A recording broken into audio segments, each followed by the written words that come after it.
Hello বন্ধুরা, কেমন আছো? আশা করছি সবাই খুব ভালো আছো। তো আর কদিন পরেই চলে আসছে জন্মাষ্টমী। তো জন্মাষ্টমীতে আমি বানিয়ে ফেলেছি একদম দারুণ স্বাদের নারকেলের নাড়ু। তো চলো কেমন করে বানিয়েছি আর সেটা তোমাদের সাথে শেয়ার করি।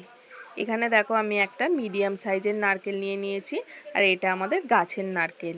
তো নারকেলটাকে এইভাবে এবার দুভাবে ফাটিয়ে নিয়েছি। ফাটিয়ে নেবার পরে নারকেলটাকে আমি কুড়ুনি দিয়ে ভালো করে কুড়ে নিচ্ছি। দেখো একটা গোটা নারকেল আমি এখানে কুড়ে নিয়েছি। এরপর আমি কড়া নিয়ে নিচ্ছি, কড়ার মধ্যে নারকেলগুলো ঢেলে দিচ্ছি। তো এই প্রসেসে নাড়ু বানালে নাড়ু যেমন টাইটও হবে, সেরকম খেতেও কিন্তু সুন্দর হবে। তো এখানে আমি 200 গ্রাম আখের গুড় আর 50 গ্রামের থেকে একটু বেশি পরিমাণ চিনি নিয়ে নিয়েছি। তো আমি এই দুটো দিয়ে মিক্স করে করব, তাহলে নাড়ুটা কিন্তু একদম টাইট আর একদম পারফেক্ট হবে।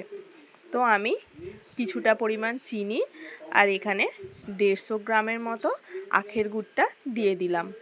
এরপর গুড়টাকে কিন্তু আমি ভালো করে হাত দিয়ে মাখিয়ে নেব। তো পুরো নারকেলটাকেই কিন্তু গুড় দিয়ে ভালো করে মাখিয়ে নিতে হবে। তো দেখো আমি ভালো করে গুড় দিয়ে আর চিনি দিয়ে নারকেলটা মেখে নিয়েছি। এরপর এটাকে আমি 10 মিনিট চাপা দিয়ে রেখে দেব।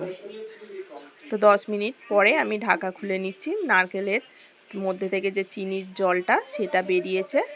এরপর গ্যাস জ্বালিয়ে আমি কড়াটা বসিয়ে দিলাম। তো এর মধ্যে এখন অনেকটা পরিমাণই জল রয়েছে, যেহেতু চিনির একটা রস আর নারকেলের একটা রস বেরিয়েছে। তো এটাকে কিন্তু কন্টিনিউ নাড়তে হবে।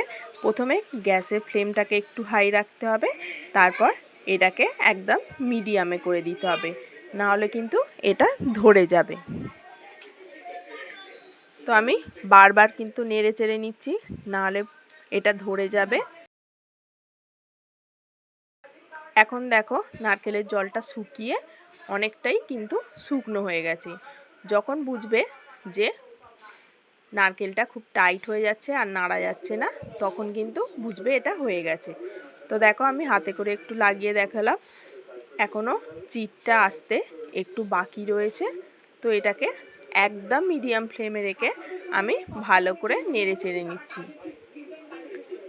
এরপর হাত দিয়ে দেখাচ্ছি, দেখো এবার চিটটা পুরো পারফেক্ট চলে এসছে, আর নারকেলটাকে হাতের মধ্যে একটুখানি দলা পাকিয়ে নিলে পুরো গোল হয়ে যাচ্ছে। এরপর আমি এটাকে একটা জায়গার মধ্যে ঠান্ডা করতে দেব, তার জন্য আমি মেলে দিচ্ছি। তারপর আমি প্রথমে নারকেলের নাড়ুকে হালকা গরম থাকা অবস্থায় শুধু এইভাবে হাত দিয়ে গোল করে নেব, না হলে কিন্তু যদি ঠান্ডা হয়ে যায় তখন আর কিন্তু পাকটা ভালোভাবে হবে না। সেই জন্য আমি কিন্তু প্রথমে সবগুলোকে এইভাবে কোনো আকার দিচ্ছি না, জাস্ট এইভাবে হাত দিয়ে গোল করে নিচ্ছি। এখানে একটা নারকেলে 28টার মতো নাড়ু হয়েছে। কত সুন্দর হয়েছে দেখতে পাচ্ছ, হাতেও লাগছে না আর পুরো একদম গোল হয়ে যাচ্ছে।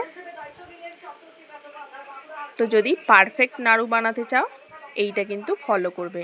তো দেখো আমি হাত দিয়ে মোটামুটি এইভাবে গোল করে নিয়েছি। এবার আমি হাতের চেটোয় রেখে এটাকে গোল শেপ করে নেব।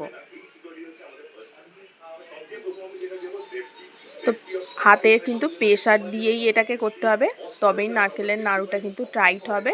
দেখো কত সুন্দর হয়েছে, আর কোথাও ফাটাফুটি নেই, একদম পুরো হাত দিয়ে পুরো গোল হয়ে গেছে।